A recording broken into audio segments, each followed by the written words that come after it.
നമസ്കാരം സുഹൃത്തുക്കളെ. மாடு தான் விரும்பி சாப்பிடுவேன். நான் காலையிலே மாடு சாப்பிட்டு தான் வந்தேன். சாயங்காலமும் மாடு தான் சாப்பிட போறேன். என்ன பிரச்சனை இப்ப இருக்கு? எனக்கு இங்க பிடிக்கிறத யாருக்குமே ஹர்ட் பண்ணாம நான் சாப்பிடுவேன். உங்களுக்கு பிடிச்ச நீங்க சாப்பிடுங்க, பிடிக்கலன்னா விட்டுருங்க, அவ்வளவுதான். எனக்கு பிடிச்ச நான் சாப்பிடுறேன், அவ்வளவுதான். കേരളത്തിൽ ചിലവായിക്കൊണ്ടിരുന്ന ജാതി പറച്ചിൽ, മതം പറച്ചിൽ, ഇരവാദം, അതേപോലെ തന്നെ ഈ റാപ്പിലൂടെയുള്ള പാട്ട് അതിൻ്റെ കറവ പറ്റുന്നു എന്നൊക്കെ കണ്ടപ്പോൾ ഇപ്പോൾ സ്ഥലം മാറ്റി പിടിച്ചിരിക്കുകയാണ് മുതൽ.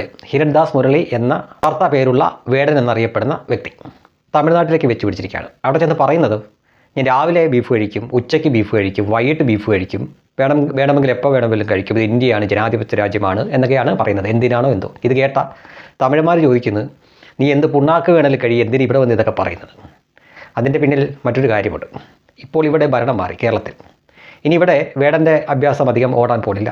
മാത്രമല്ല ട്രെൻഡും കഴിഞ്ഞു. ഈ പാട്ട് പറച്ചിലുണ്ടല്ലോ, റാപ്പ്, അതിൻ്റെയൊക്കെ ട്രെൻഡും കഴിഞ്ഞു. ഇനിയിപ്പോൾ തമിഴ്നാട്ടിലേക്ക് വെച്ച് പിടിച്ചിരിക്കുകയാണ്. അതിൻ്റെ കാരണം അവിടെ വിജയ് മുഖ്യമന്ത്രി ആയതിനു ശേഷം അതിൻ്റെ തൊട്ടടുത്ത ദിവസങ്ങളിൽ വാർത്തയും വിവാദവുമൊക്കെ ആയിട്ടുള്ള ഒരു ചടങ്ങിൽ അദ്ദേഹം പങ്കെടുത്തിരുന്നു.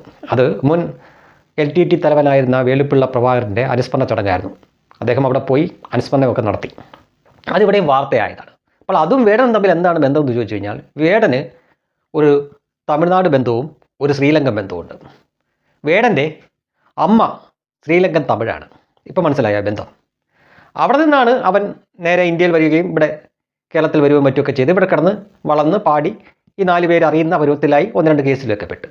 അപ്പോൾ ഇവിടെ ഏകദേശം ഒരു പരുവൊക്കെ ആക്കിയതിന് ശേഷം ഇപ്പം നേരെ അവിടെയായിരിക്കും അടുത്ത ഇനി എനിക്ക് അഭ്യാസം ഇറക്കാനുള്ള മണ്ണ് എന്ന് മനസ്സിലാക്കിയിട്ടാണ് അങ്ങോട്ടേക്ക് പോകുന്നത്. അപ്പോൾ അവിടെ ഈ കേരളത്തിൽ ചിലവാകുന്നേക്കാൾ കൂടുതൽ അവിടെ ചിലവാകും.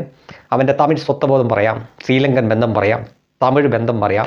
അതിൻ്റെ കൂട്ടത്തിൽ ഈ ദ്രാവിഡ മണ്ണെന്നും ദ്രാവിഡ സ്വത്വമൊക്കെ പറയാം. ഒപ്പം ഈ സനാതന ധർമ്മത്തിനെതിരെയും BJPക്കെതിരെയും സംഘപരിവാറിനെതിരെയൊക്കെ പറയാം. അപ്പോൾ അവൻ എവിടെ നിൽക്കുന്നു, ഞാൻ എവിടെ നിന്നുകൊണ്ടാണ് പറയുന്നു എന്നതിൻ്റെയൊക്കെ കൃത്യമായ ബോധം ആ ചെറുക്കനുണ്ട്. ഇതേ വേടൻ തന്നെ തൊട്ടടുത്തുള്ള സംസ്ഥാനമായ കർണാടകയിൽ പോയിട്ട് ഈ ഡയലോഗ് അടിക്കില്ല എങ്കിൽ അവിടെ മൈക്കും പിടിച്ചുകൊണ്ട് നിൽക്കുന്ന മാപ്രകൾ തന്നെ ആദ്യം ആ മൈക്കിട്ട് അവൻ്റെ കീറിക്കിട്ട് കുത്തി കൊടുക്കും.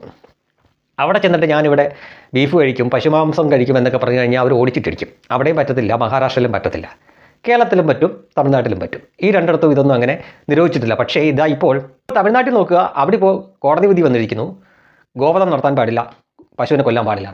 ഈ ബീഫ് എന്ന ഗണത്തിൽപ്പെടുന്ന മറ്റ് മാംസമൊക്കെ കഴിക്കാം, പക്ഷേ പശുവിനെ കൊല്ലാൻ പാടില്ല എന്ന് അവിടെ കോടതി വിധി വന്നു.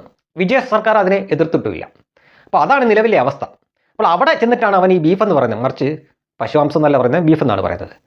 ഇങ്ങനെയൊക്കെ പറഞ്ഞാലേ വാർത്തയിൽ വരൂ, ഇങ്ങനെയൊക്കെ പറഞ്ഞാലേ അവിടെ ശ്രദ്ധിക്കപ്പെടൂ, ഇങ്ങനെയൊക്കെ പറഞ്ഞാലേ അവിടെ സ്റ്റേജുകൾ കിട്ടൂ, ഇങ്ങനെയൊക്കെ പറഞ്ഞാലേ സംഘവിരുദ്ധതയാവൂ, അല്ലെങ്കിൽ BJPക്കെതിരെ നരേന്ദ്രമോദിക്കെതിരെയൊക്കെ ആവും, എങ്കിൽ മാത്രമേ തനിക്ക് വാർത്താമാധ്യമത്തിൽ നിറഞ്ഞു നിൽക്കാൻ പറ്റൂ എന്നുള്ള കുരുട്ടുബുദ്ധി അവനുണ്ട്. അതുകൊണ്ടാണ് അവൻ അവിടെ പോയി പറഞ്ഞത്. ഇതേ അഭ്യാസം പക്ഷേ കർണാടകയിലോ ആന്ധ്രാപ്രദേശിലോ തെലുങ്ക് നാട്ടിലോ ഒന്നും ചെന്നിട്ട് പറയാൻ പോലില്ല. ഇത്രയും കുത്തിത്തിരിപ്പൊക്കെ ഉള്ള ഒരുത്തനായിരുന്നു കുറേ കാലം ഈ കേരളത്തിൽ കിടന്ന് പൂണ്ട് വിളയാടിയത് എന്നുള്ള തിരിച്ചറിവ് വൈകിയ വേളയിലാണെങ്കിലും അവൻ്റെ ആരാധകർക്കായിട്ടുള്ളവർക്ക് കൂടി ആ ബോധ്യമുണ്ടായാൽ നന്നായിരിക്കും.